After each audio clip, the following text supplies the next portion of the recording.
वन्दे मुकुन्दाप्रियं वन्दे भक्तजनार्दनपञ्चवरदं वन्दे शिवं शङ्करं वन्दे शिवं शङ्करं। सब लोग बोलिए एक साथ, कर्पूर गौरम करुणावतारम संसारसारम भुजगेन्द्रहारं सदा वसन्तं हृदयारविन्दे भवं भवानी सहितं नमामि। अजं शाश्वतं कारणं कारणानां शिवं केवलं भासकमभासकानां तुरीयं तमः पारमाद्यन्तहीनं प्रपादे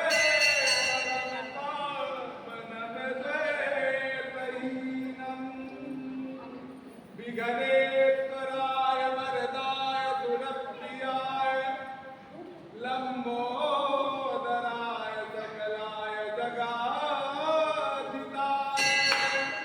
नागाननाय सूर्यज्ञविभूषिताय गौरीसुताय गणनाथ नमो नमस्ते। जयंती मंगला काली भद्रकाली कपालिनी दुर्गा क्षमा शिवा धात्री सदा नमोस्तुते। सर्वमांगल्य मांगल्ये शिवे सर्वार्थसाधिके शरण्यंबिके गौरी नारायणी नमोस्तुते।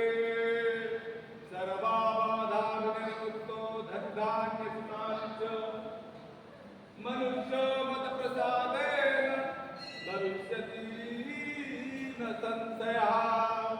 ब्रह्मा मुरारिस्य पुरान्तकारी भानुशशी भूमिसुतो बुधस्य गुरुश्च शुक्रासनराहुकेतव सर्वे शान्तिकरा भवन्तु।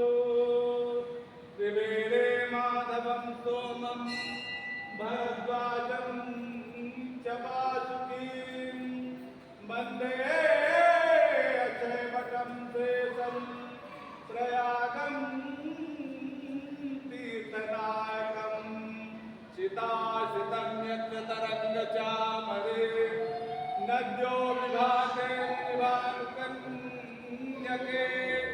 नीलातपत्रं वटयेव साक्षात् सतीर्थराजो जयति प्रयागः। राम रामेति रामेति रमे रामे सहस्रनाम तातुल्यं वरानने।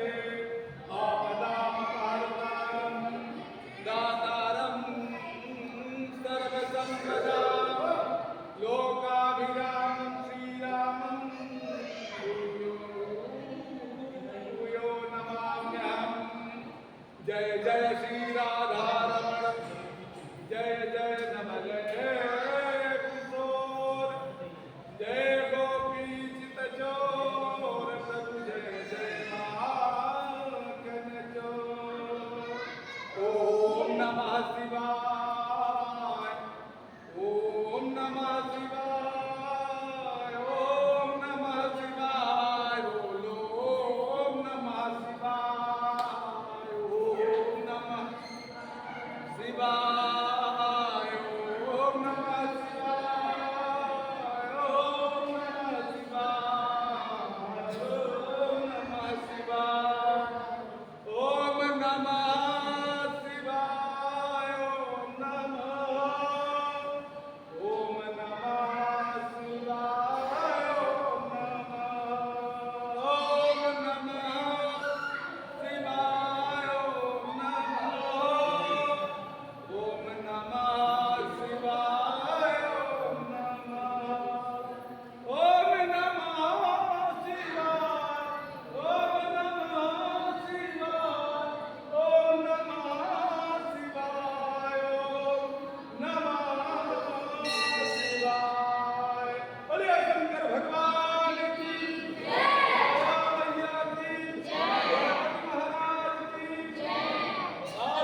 सुनाइए हे स्वामी, यदि आप मुझ पर प्रसन्न हैं तो ऐसा पद बताने की कृपा करें जो सभी धर्मों का सार हो और जिसके करने में थोड़ा परिश्रम हो और फल भी विशेष प्राप्त हो जाए। यह भी बताने की कृपा करें कि मैं आपकी पत्नी किस व्रत के प्रभाव से हुई हूँ। हे जगत के स्वामी, आदि मध्य अंत से रहित हैं, आप मेरे पर किस दान अथवा पुण्य के प्रभाव से हुए हैं।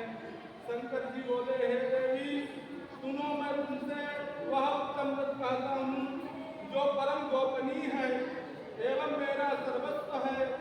यह व्रत जैसे कि ताराओं में चंद्रमा, ग्रहों में सूर्य, वर्णों में ब्राह्मण, सभी देवताओं में विष्णु, नदियों में जैसे गंगा, पुराणों में महाभारत, वेदों में सामवेद, इंद्रियों में मन जैसे श्रेष्ठ समझे जाते हैं, वैसे पुराण वेदों का सर्वस्व ही इस व्रत को शास्त्र ने कहा है, उसे एकाग्र मन से श्रवण करें।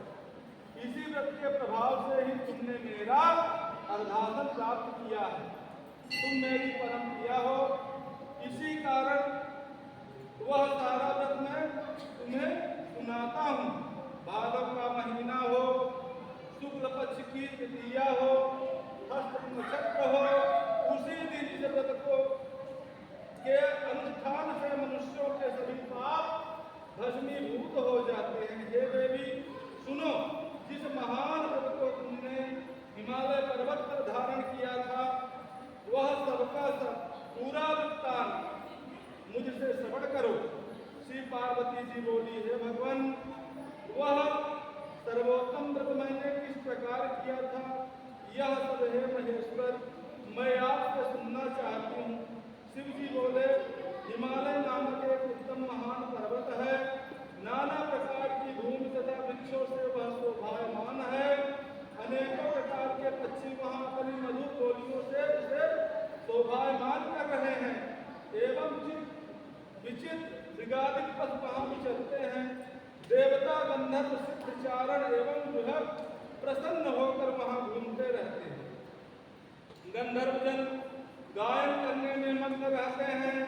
नाना प्रकार के बैंजूर मड़ियों तथा सोने की ऊंची ऊंची चोटियों रूपी भुजाओं से यानी आकाश पर लिखता हुआ दिखाई देता है। उसका आकाश से स्पर्श इस प्रकार से है जैसे कोई अपने मित्र के मंदिर को छू रहा। वह बर्फ से ढका रहता है। गंगा नदी की ध्वनि से वह सदा शब्दायमान रहता है। हे पार्वती, तुमने वही बाल्यावस्था में 12 वर्ष पर्यंत कठोर तप किया, अधोमुख होकर केवल धूम्रपान किया। 64 वर्ष पर्यंत पके पके पत्ते खाए। माघ महीने में जल में खड़ी हो तप किया और वैशाख में अग्नि का सेवन किया। सावन में अन्न पान का त्याग कर दिया। एकदम बाहर मैदान में जाकर तप किया। तुम्हारे पिताजी तुम्हें इस प्रकार के कष्टों में देखकर घोर चिंता से व्याकुल हो गए। उन्होंने विचार किया कि यह कन्या किसको दी जाए। उस समय ब्रह्मा जी के परम धर्मात्मा श्रेष्ठ मुनि नारद जी तुम्हें देखने के लिए वहां आ गए। उन्हें अर्घ्य आसन देकर हिमालय ने उनसे कहा, हे श्रेष्ठ मुनि, आपका आना शुभ हो। बड़े भाग्य से ही आप जैसे ऋषियों का आगमन होता है। कहिए आपका सौभाग्यवान किस कारण से हुआ। श्री नारद मुनि बोले, हे पर्वतराज सुनिए, मुझे स्वयं भगवान ने आपके पास भेजा है। आपकी यह कन्या रत्न है। किसी योग्य व्यक्ति को समर्पण करना ही उचित उत्तम है। संसार में ब्रह्मा, इंद्र, शंकर इत्यादि देवताओं में वासुदेव श्रेष्ठ माने जाते हैं। उन्हें ही अपनी कन्या देना उत्तम। मेरी तो यही सम्मति है। हिमालय बोले, देवाधिदेव वासुदेव स्वयं जब कन्या के लिए प्रार्थना कर रहे हैं और यही प्रयोजन है, तो अपनी कन्या उन्हीं को दूंगा। यह सुनकर नारद जी वहां से ध्यान होकर शंख चक्र गदा पद्मधारी श्री कृष्ण जी के पास पहुंचे। नारद जी बोले, हे देव, आपका विवाह निश्चित हो गया है। इतना कहकर देवार्ष नारद को चले आए और इधर हिमालय राज ने अपनी पुत्री गौरी से प्रसन्न होकर कहा, हे पुत्री, तुम्हें गर्भध्वज वासुदेव जी के प्रति देने का विचार कर लिया है। पिता के इस प्रकार के वचन को सुनकर पार्वती अपनी सखी के घर गई और अत्यंत दुखित होकर पृथ्वी पर गिर पड़ी और विलाप करने लगी। उन्हें किस प्रकार दुखित हो विलाप करते सखी ने देखा और पूछने लगी, हे देवी, तुम्हें क्या दुख हुआ है, मुझसे कहो, और तुम्हें किस प्रकार से भी सुख हो, मैं निश्चय ही वही उपाय करूंगा। पार्वती जी बोली, हे सखी, मुझे प्रसन्न करना चाहती हो तो मेरी अभिलाषा सुनो। हे सखी, मैं कुछ और चाहती हूँ, मेरे पिता कुछ और करना चाहते हैं। मैं तो अपना पति महादेव जी को बख्शती हूँ, मेरे पिता इसके विपरीत करना चाहते हैं। इसलिए हे प्यारी सखी, मैं अब अपनी देह त्याग कर दूंगी। तब पार्वती के ऐसे वचन सुन सखी ने कहा, पार्वती, तुम घबराओ नहीं, हम दोनों यहाँ से निकलकर ऐसे वन में पहुँच जाएंगी जिसे तुम्हारे पिता जान ही नहीं सकेंगे। इस प्रकार आपस में राय करके श्री पार्वती जी को इस घोर वन में ले गई। तब पिता हिमालय राज ने अपनी पुत्री को घर में न देखकर इधर उधर खोज किया, घर घर ढूंढा, किंतु वह न मिली। तो विचार करने लगी, मेरी पुत्री को देवदानव किन्नरों में से कौन ले गया। मैंने नारद जी के आगे विष्णु जी के प्रति कन्या देने की प्रतिज्ञा की थी, अब मैं क्या दूंगा। इस प्रकार की चिंता करते करते मूर्छित होकर गिर पड़े। तब उनकी ऐसी अवस्था सुनकर हाहाकार करते हुए लोग हिमालय राज के पास पहुंचे और मूर्छा का कारण पूछने। हिमालय बोले, किसी दुष्टात्मा ने मेरी कन्या का अपहरण कर लिया है, अथवा किसी काल सर्प ने उन्हें काट लिया है, या श्री व्यास ने उन्हें मार डाला है। पता नहीं मेरी कन्या कहाँ चली गई है, किस दुष्ट ने उन्हें हर लिया है। ऐसा कहते कहते शोक से संतप्त होकर हिमालय राज वायु से कंपायमान महावृक्ष के समान कांपने लगे।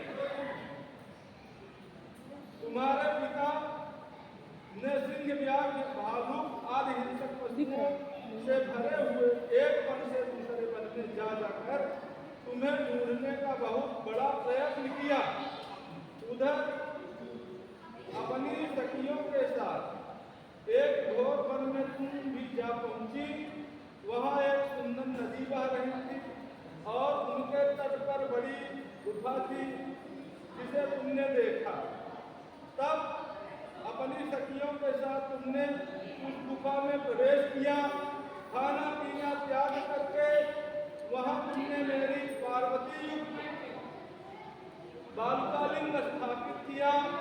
उस दिन भाद्रव मास की तृतीया थी, साथ में हस्त नक्षत्र था।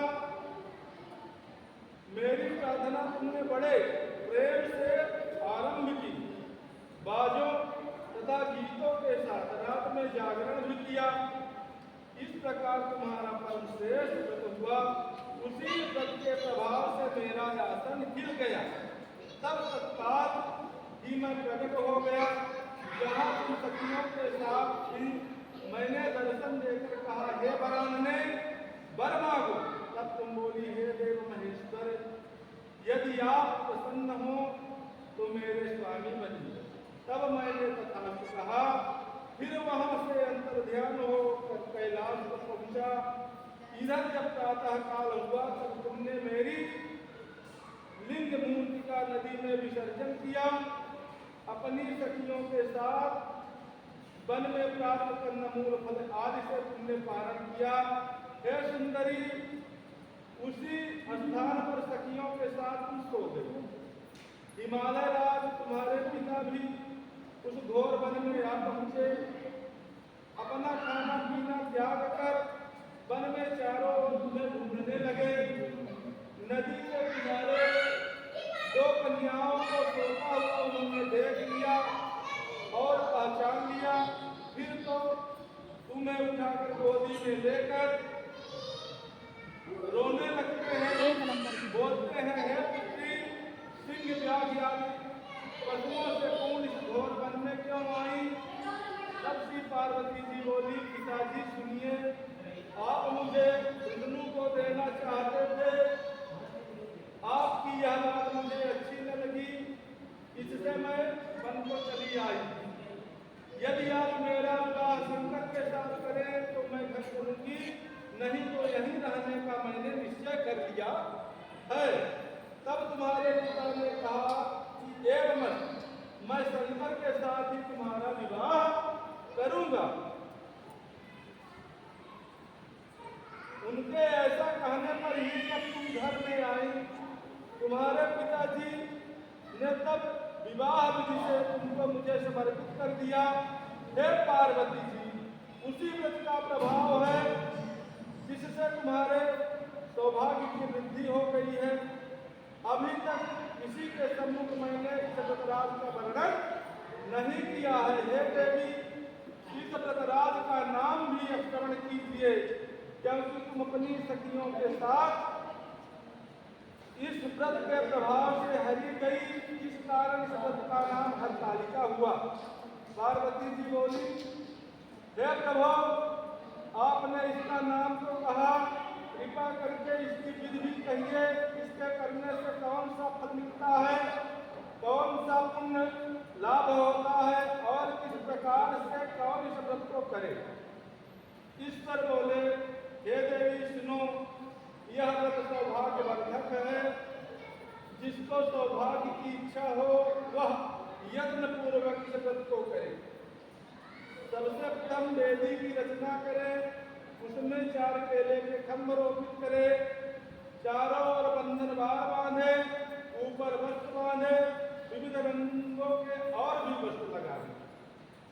उस मंडप के नीचे की भूमि को अनेकों चंदनाद सुगंधित जल द्वारा लीपे, शंख मृदंग आदि बाजे बजवाए। वह मंडप मेरा मंदिर है, इसलिए नाना प्रकार के मांगलिक गीत वहां होने चाहिए। शुद्ध वेदी का मेरा लिंग पार्वती के साथ वहां स्थापित करे। बहुत से पुष्पों के द्वारा गंध धूप आदि से मेरा पूजन करे। फिर नाना प्रकार के मिष्ठानादि और नैवेद्य समर्पित करें और रात को जागरण करें। नारियल, सुपारियां, मुसम्मियां, नींबू, बकुल, ईदपुर, नारंगिया एवं और भी ऋतु अनुसार बहुत से फल, उस ऋतु में होने वाले नाना प्रकार के कंदमूल, सुगंधित धूप, दीप आदि सब लेकर इन मंत्रों के द्वारा पूजन करके चढ़ावे। मंत्र इस प्रकार है, आप लोग भी अपने मन में बोलिए। शिवतान, पंचमुखी, शूली, नंदी, भृंगी, महाकाल, गणों से युक्त समूह आपको नमस्कार है। शिवा, शिव प्रिया, प्रकृति सृष्टि है, श्री पार्वती सर्वमंगला रूपा, शिव रूपा, जगत रूपा, आपको नमस्कार है। हे शिवे, नित्य कल्याणकारिणी जगदम्बे शिव स्वरूपे, आपको बारंबार नमस्कार है। आप ब्रह्मचारिणी हो, जगत की धात्री, सिंहवाहिनी हो, आपको नमस्कार है। संसार के भय संताप से मेरी रक्षा कीजिए। हे महेश्वरी पार्वती जी, जिस कामना के लिए आपकी पूजा की है, हमारी वह कामना पूर्ण करें। राज, सौभाग्य एवं जी बोले, हे देवी, इन मंत्रों तथा प्रार्थनाओं के द्वारा मेरे साथ तुम्हारी पूजन करें और विधि पूर्वक कथा श्रवण करें, फिर बहुत प्रकार के अन्नदान करें, यथा शक्ति वस्त्र, स्वर्णदान, गोदान ब्राह्मण को दान दे एवं अन्य ब्राह्मणों को भूषी दक्षिणा, स्त्रियों को आभूषण आदि प्रदान करें। हे देवी, जो स्त्री अपने पति के साथ भक्ति युक्त चित्त से सर्वश्रेष्ठ व्रत को सुनती हैं तथा करती हैं, उनके सभी पाप नष्ट हो जाते हैं। 7 जन्मों तक उन्हें राज्य की प्राप्ति होती है, सौभाग्य की वृद्धि होती है। और जो नारी भादव के शुक्ल पक्ष की तृतीया के दिन व्रत नहीं धारण करती, आहार कर लेती है, वह 7 जन्मों तक वैधव्य को प्राप्त करती है एवं जन्म जन्म में विधवा होती रहती है। दरिद्रता पाकर अनेकों कष्ट उठाती है, उन्हें पुत्र शोक छोड़ता ही नहीं, और जो उपवास नहीं करती वह घोर नरक में पड़ती है। अन्न के आहार करने से उन्हें शुकरी का जन्म मिलता है, फल खाने से उन्हें बानरी का जन्म मिलता है, जल पीने से उन्हें जोग का जन्म मिलता है, दुग्ध के आहार से सर्पिणी होती है, मांसाहार से व्याघ्री होती है, दही खाने से बिल्ली होती है, मिठाई खा लेने से चींटी होती है, सभी वस्तुओं का स्वाद लेने वाली मक्खी हो जाती है। सो जाने पर अजगरी का जन्म प्राप्त करती है, पद के साथ ठगी करने पर मुर्गी होती है। शिव जी बोले, इसी प्रकार सभी स्त्रियों को यत्न पूर्वक प्रयत्न पूर्वक सदा इस व्रत को करते रहना चाहिए। चांदी, सोने, तांबे एवं बांस के बने अथवा मिट्टी के पात्र में अन्न रखे, फिर फल, वस्त्र, दक्षिणा आदि यह सब श्रद्धा पूर्वक विद्वान ब्राह्मण, श्रेष्ठ ब्राह्मण को दान करें। इनके अनंतर पारण अर्थात भोजन करें। हे देवी, जो स्त्री इस प्रकार सदा व्रत किया करती है, वह तुम्हारे समान ही अपने पति के साथ इस पृथ्वी पर अनेक भोगों को प्राप्त करके सानंद विहार करती हैं और अंत में शिव का सानिध्य प्राप्त करती हैं। इसकी कथा के श्रवण करने से 1000 अश्वमेध एवं सौभाग्य का फल प्राप्त होता है। श्री शिव जी बोले, हे देवी, इस प्रकार मैंने आपको इस सर्वश्रेष्ठ व्रत का महात्म सुनाया है, जिसके अनुष्ठान मात्र से करोड़ों यज्ञ का पुण्य फल प्राप्त होता है। अरे बोले श्री राम जय राम, जय जय राम, बोलो श्री राम, राम बोलो श्री राम, जय राम, जय जय राम, बोलो श्री राम, बोलो श्री राम, जय राम, जय जय राम, बोलो श्री राम, बोलो श्री राम, जय राम, जय जय राम, बोलो श्री राम, राम बोलो श्री राम, जय राम, जय जय राम, बोलो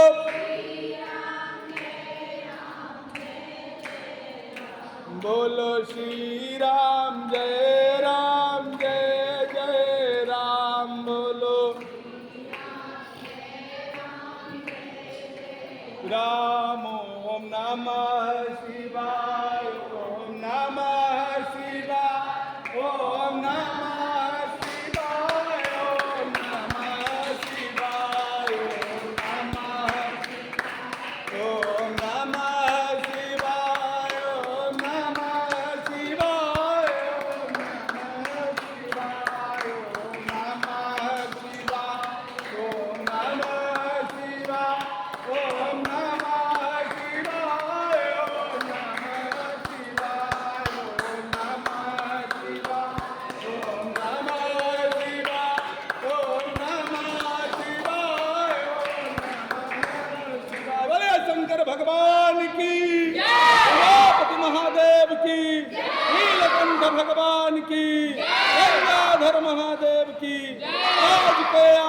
की, त्रिपुर सुंदरी अम्बा की, राज राजेश्वरी जगदम्बा की, भक्त और भगवान की, राज प्रयाग की।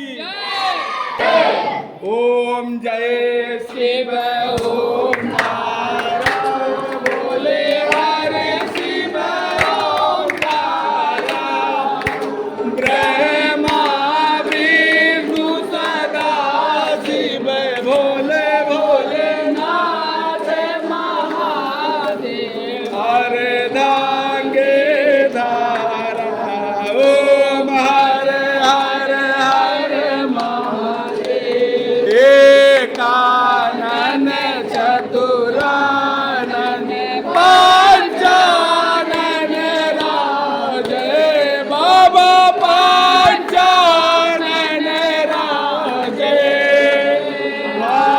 हंसासन गरुड़ासन हंसासन गरुड़ासन वृषभान साजे ओम हरे हरे हरे महादेव दो भुज चार चतुर भुज दस भुज तेसो है बाबा दस भुज तेसो है तीनों रूप निरखता भोले जी का रूप चमकता त्रिभुवन जन मोहे ओम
हरे राम राम राम हरे कृष्णा कृष्णा कृष्णा हरे हरे हरे राम हरे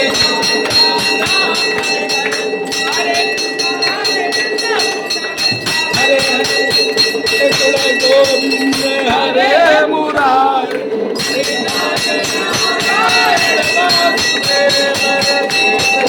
गोविंद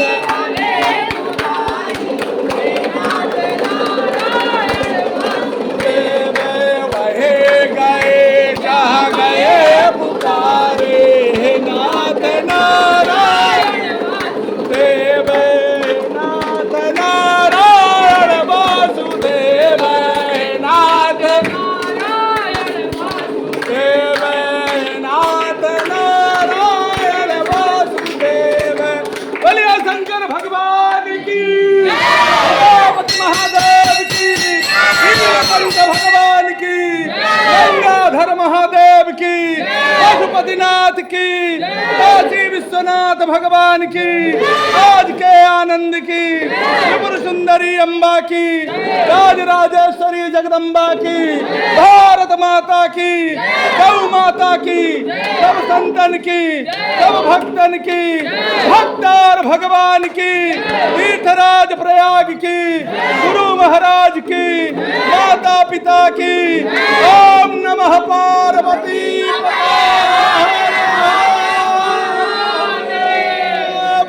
काल हर कष्ट हर व्यथा हर बाधा हर ताप हर पाप हर संताप हर हर हर